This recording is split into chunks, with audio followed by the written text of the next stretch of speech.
बालेश्वर जिला रायबणिया थाना खुदियामाछी साही पंचायत रे तातिले महिला गोष्ठी गोटे दिन में भांगिले 15 रु अधिक चोरा मद दुकान सहित देशी मद तैयारी कारखाना रे नष्ट कले मद तैयारी सामग्री। सूचना अनुसार यह पंचायतर चंदनपुर आड़िया साही गड़साही प्रभृति ग्रामर घरे घरे मद बिक्री होउछि आ एही मद पी ग्रामर युवगोष्ठी विभिन्न असामाजिक कार्य करुछथि जहाकु नै अंचलवासी अतिष्ठ होई पड़िछथि। एने बारंबार रायबणिया थाना जलेश्वर थाना बालेश्वर एसपी एवं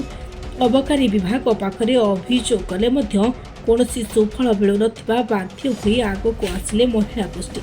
दीनकृष्ण फेडरेशन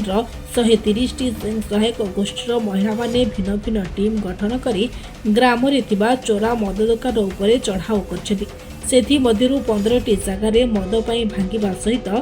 आड़िया साही रे थिबा गोटिए मद माटी को भांगी समस्त मद तैयारी सामग्री नष्ट करछथि। दिन जे घटनाटा घटिला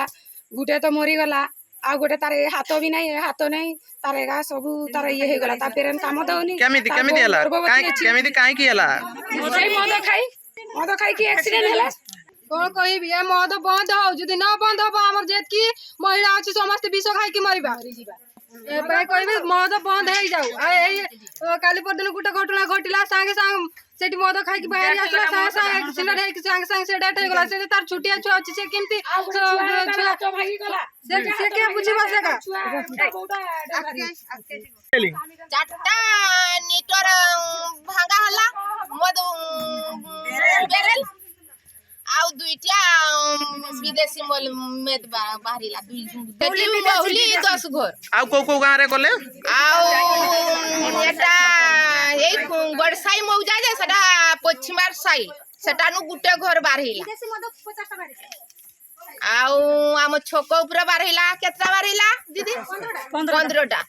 बस्तारू जगत कुमार गिरी रिपोर्ट निरपेक्ष।